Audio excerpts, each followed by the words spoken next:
Te doy la bienvenida al podcast Hagamos Lodo, un espacio donde indagaremos sobre temas desde lo místico hasta lo mundano, de lo terapéutico a lo elemental, cruzando mares de posibilidades para crear y gestionar nuestro propio bienestar. ¿Qué dices? ¿Hacemos lodo? Hola, ¿qué tal? Hay algo curioso que aparece siempre por estas fechas. No es exactamente entusiasmo, tampoco esperanza pura. Es más bien una especie de mochila invisible que uno vuelve a cargar sin darse cuenta. La mochila de lo que no hicimos. Las ideas que no se concretaron, los hábitos que duraron 2 semanas, las decisiones que se quedaron a medias. Y ahí vamos, arrastrándola de un año a otro, como si el calendario tuviera memoria muscular y nos pasara factura. Este episodio no es para empujarnos a hacer más ni para reinventarnos en modo épico, es para mirar esa mochila o a esos fantasmas con un poco más de compasión, sentarnos a su lado y preguntarnos, ¿de verdad necesito seguir cargando esto o ya puedo dejarlo aquí? Pues se nos olvida algo importante, no todo lo que hicimos fue un error, a veces fue cansancio, a veces fue intuición, a veces fue el cuerpo diciendo no ahora, aunque la cabeza gritara deberías. Y aquí viene una de las trampas más grandes del inicio de año. Creer que el 2 de enero es el día perfecto para castigarnos. Entrenamientos extremos, rutinas imposibles, dietas restrictivas, cambios drásticos que parten más del enojo o de la culpa que del deseo real. Pero es que sigue siendo invierno. La tierra todavía no se abre, no porque sea perezosa, sino porque está ocupada en lo invisible. Bajo la superficie todo se está acomodando, redistribuyendo, tomando fuerza en silencio. Los árboles no brotan por disciplina ni por metas claras. Brotan cuando la savia vuelve a moverse sola, cuando la luz cambia y el frío afloja. Ningún bosque se acelera por culpa, ningún campo florece por presión. La naturaleza no se exige resultados, respeta sus tiempos. Y quizá ahí haya una pista importante para nosotros también. El invierno, en casi todas las tradiciones antiguas, no es tiempo de arranque, sino de gestación, de escucha, de silencio fértil. No es inmovilidad total, claro que no. El cuerpo necesita moverse, pero no necesita ser castigado. Necesita ritmo, no violencia. La primavera inicia en marzo en el hemisferio norte y no es casualidad que sea ahí cuando uno, naturalmente, empieza a sentirse con más energía, con más claridad, con ganas de comenzar. En el hemisferio sur ocurre lo contrario, es el tiempo del repliegue, del cierre, de soltar hojas. El cuerpo, cuando se le escucha, suele responder a estos movimientos más antiguos que cualquier otro calendario oficial. Por eso a veces sabe cosas que el calendario ignora. Tal vez por eso muchos propósitos fracasan, no porque uno sea débil, sino porque se plantaron fuera de estación. Y en lugar de reprocharnos por los 1000 propósitos que no se cumplieron, quizá valga la pena preguntarnos algo más honesto. ¿Y si no necesitábamos 1000 propósitos? ¿Y si solo bastaba uno? Un propósito raíz, uno que ordene los demás, uno que no abrume.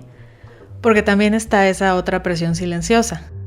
Demostrar, mostrar, probar que uno es constante, disciplinado, admirable y deseable, sobre todo en las redes sociales.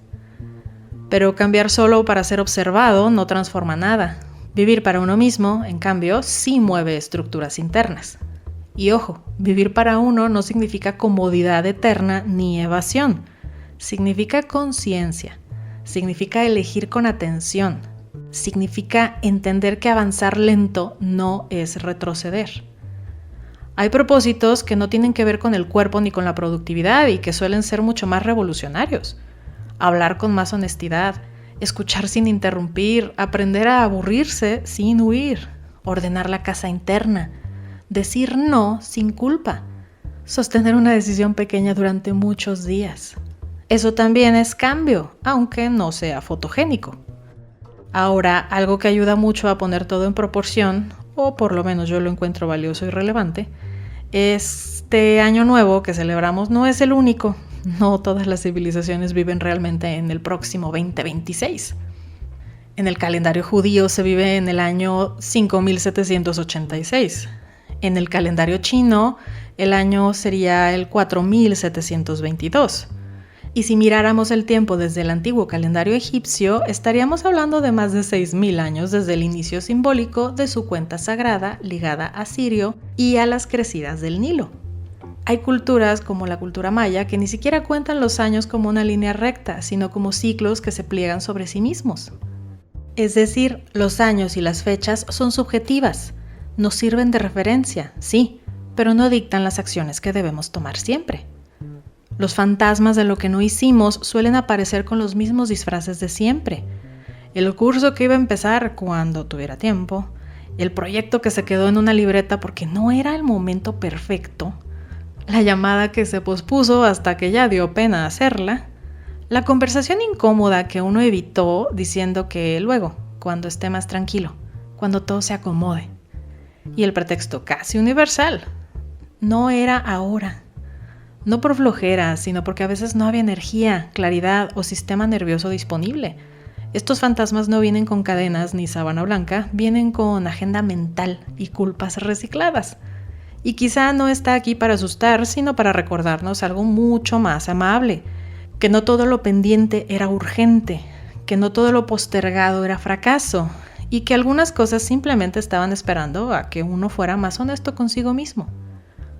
Al final, soltar no siempre significa hacer por fin lo que quedó pendiente. A veces significa dejar de perseguir una versión de uno mismo que ya no existe.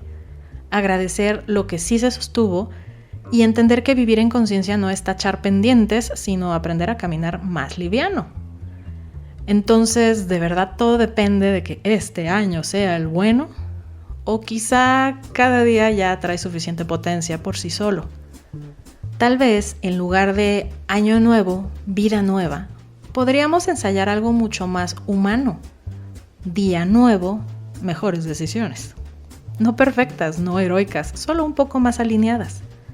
En muchos mitos antiguos, los fantasmas no eran enemigos, eran mensajeros, apariciones que regresaban no para asustar, sino para recordar algo no dicho, algo no integrado. Quizá los fantasmas de lo que no hicimos no vienen a perseguirnos, sino a preguntarnos con calma, ¿esto todavía te pertenece o ya puedes soltarlo? Y soltar no siempre es cerrar con broche de oro. A veces es simplemente dejar de insistir. Si hoy no fuera inicio de año, sino solo un día más, ¿qué decisión pequeña sí valdría la pena tomar? Te escucho. Este podcast es creado por Hermética MX. Únete a la conversación en Instagram, Facebook y WhatsApp como Hermética MX o ingresa a la página www.soyhermetica.com. Recuerda, sin lodo no hay loto. Hasta la próxima.